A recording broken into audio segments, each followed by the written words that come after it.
Hey everyone, and welcome to today's episode of the vlog. So today we are right back on the Lotus. It's been a little while since we've seen you. That's because of the fact that we've been waiting for so long for these parts to arrive. Lotus parts, if you get them from reputable suppliers, unfortunately the trade-off is you gotta wait for your parts. But we've got some new parts in and I'm so pleased with the way these parts have turned out, so it was worth the wait. But rather than me gas on and tell you what those are, let me show you. Yeah, let me show you what we've got. Right, first of all, let's start off with some news. So if we go around the corner here, look what's missing. No caddy. Yes, the caddy has been sold. Sold it to a friend of mine's son, and it's been running fine. We had one little minor issue, and that is that the van decided to do a DPF regen because although everything has been changed in the caddy, the ECU doesn't know that, so it thought that it needed to do a DPF burn, so he was a bit worried. But we had a check. We checked the van over and it's absolutely fine, and it's been fine ever since. So after a year and a bit, the caddy is now sold. And let me show you what else has arrived. This arrived last Friday. It's the clam for the Lotus. Now this has come from a company called Lotus hard tops, and they have got the original molds for this, for the Lotus, and believe me, the quality of this clam is absolutely brilliant. It is fantastic. I can't describe how good a job this is.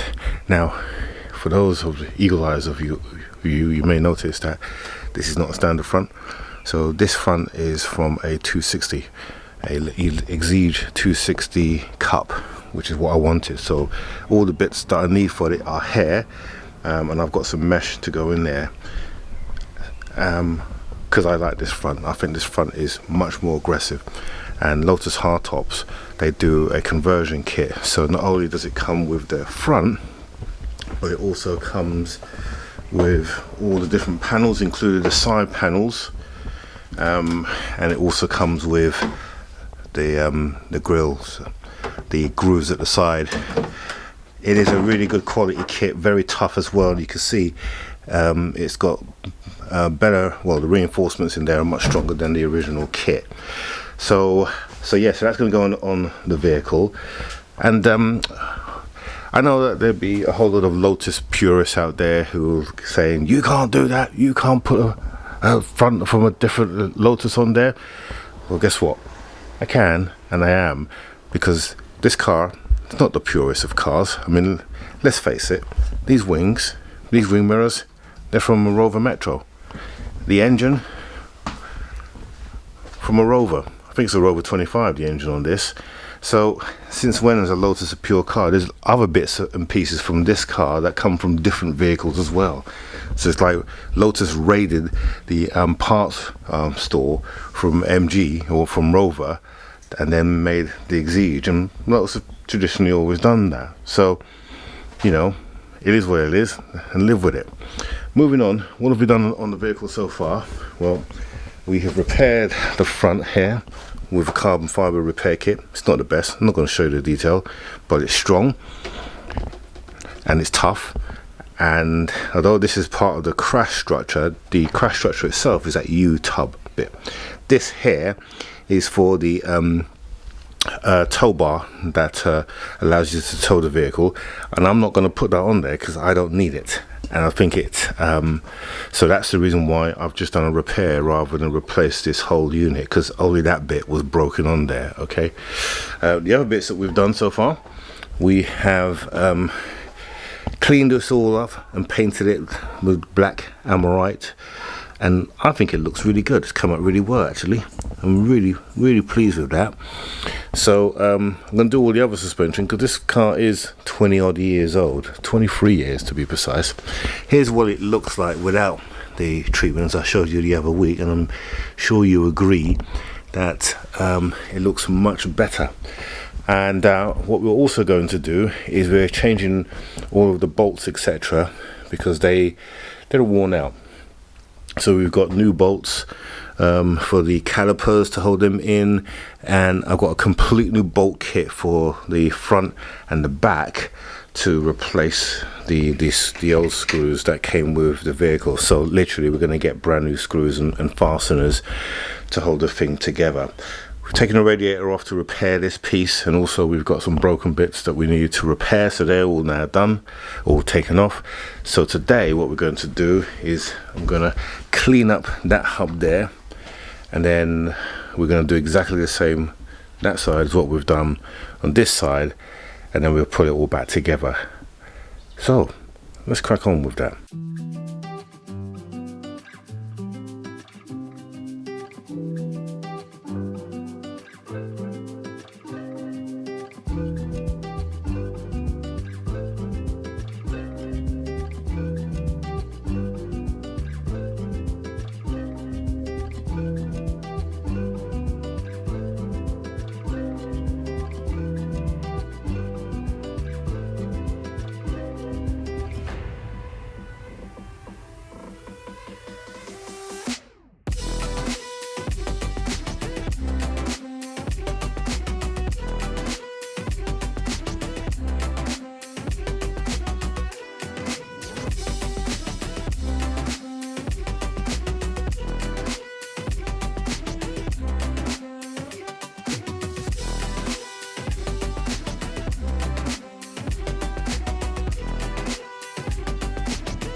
Alright, so that's looking better.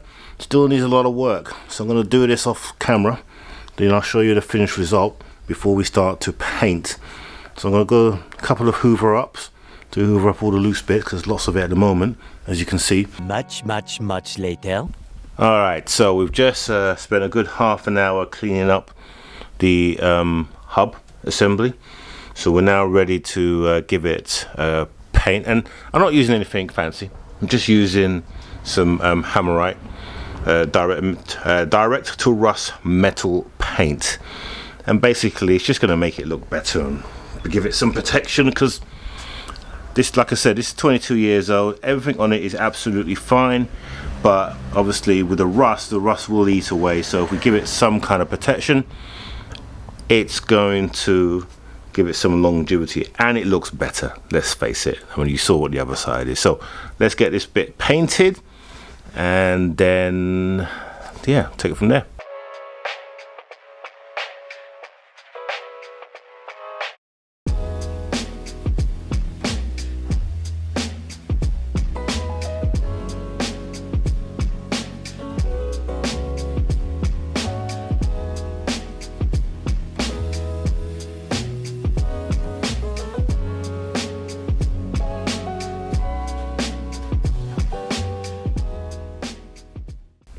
Right, time to put the brakes back together on this side while this side is dry.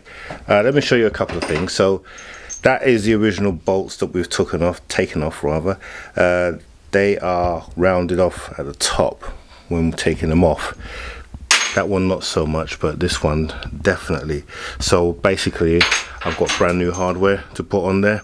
So we'll put the brake caliper back on, and then this side will be done. The screw broke. I did get some replacement screws to hold the caliper in place. I do need to drill that out. Just wondering whether I do it now or do it at a later date, because the wheel will hold on with the stud, but I want to fix this properly. I haven't got the equipment. We'll just put it back for now. Right, we'll do that, and then we'll do it back at a later date.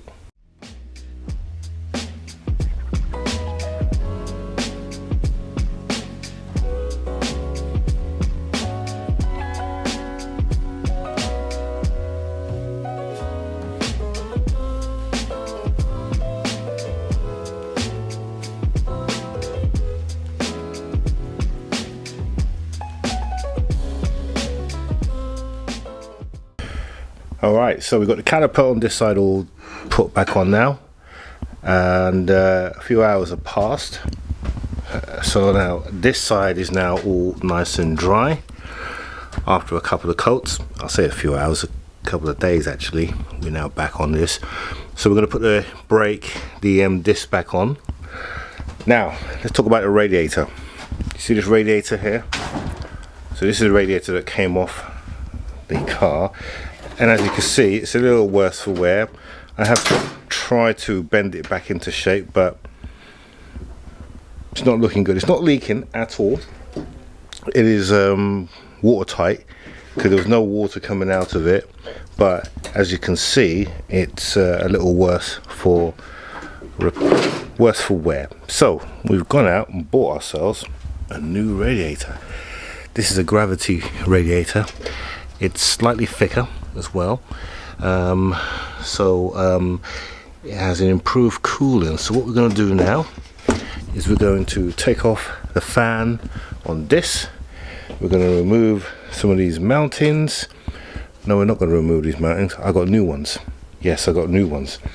So we're just going to remove the fans, and then we'll put it onto the gravity radiator, and then we can start putting that.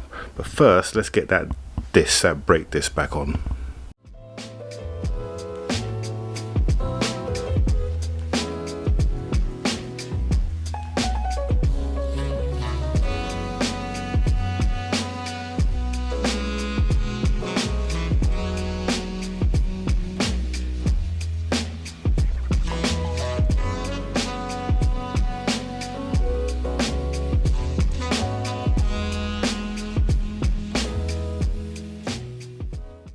Okay, so that is that done.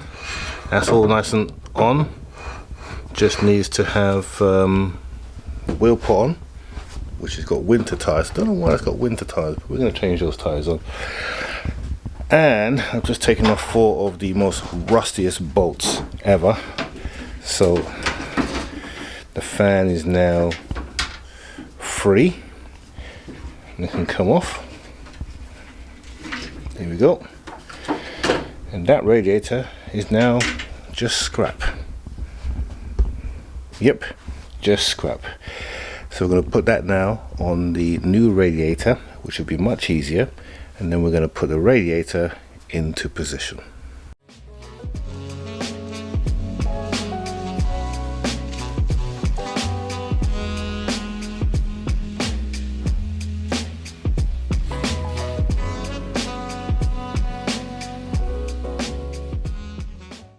Alright, so we gave this box here a little bit of a clean. Now that we've got the fan on, we can put them into position and start mounting up the radiator hoses. I'm hoping it's the same. Yeah, so we just we've got to get the outer clamshell that goes on there first before we mount any of that. But yeah, the reassembly has begun, and on that note, we're gonna stop right there because I have been speaking to somebody about the bodywork on the car, and I was debating whether I get the clam painted or wrapped. Trouble with this car, it's a very difficult car to wrap because there's all those intricate parts, which means putting a single cover on there is quite challenging. But spoke to a paint shop guy, a new paint shop guy, and he's done me a fantastic deal to repaint the whole car. But, and there is a but, in order to keep the price down, I need to do a lot of the stripping myself. So we're going to be doing that next week. So we're taking off the rear clam, we're going to take apart all the plastics that are in here. So all these rubber, they have to come out, because the less work he has to do, the less money it's going to cost me to paint, and I'm up for that. So next week we'll be taking off the diffuser, the lights, all this has got to come out, and then that will all prepare it for paint. All right, good. And there you have it. So we're now starting to get some bits in. So we are waiting for the headlights, but that's not going to stop us because the headlights are the last thing that will be fitted, and that will be after when we've had the car itself painted. So the only thing that I am waiting for, which is due to arrive this week, is a side pod. Now I was going to repair the side pod myself, but I've decided against it because it will never, my repair will never be as good as just getting a new one. And while it was expensive, I think it's the right thing to do. So that part should arrive next week. In the meantime, in the well, we're gonna have to take the rear clam off. So that will be what we'll be doing on our next visit. So if you haven't subscribed, click on the subscription button down below and press on the bell notification so that you're regularly notified whenever we release some new content. So at the moment, I'm trying to get something out to you every other week. So that will be the schedule, every other week on a Monday, but it all depends on how parts, because I'm not going to release anything if I don't have any content to deliver. So look out for our next one in a couple weeks time. There's an interesting story that's developing that is with the ID3. So the ID3 was one of the projects I've done. I've had to put that car in to get a software update, which will then allow the car to get over-the-air updates. Now, there's been nothing wrong with the car, but since the car's gone in, well, let's leave it at that. But watch out very soon when we reveal my experience of using a dealer, a VW dealer at that. Stay tuned. We'll see you in the next one.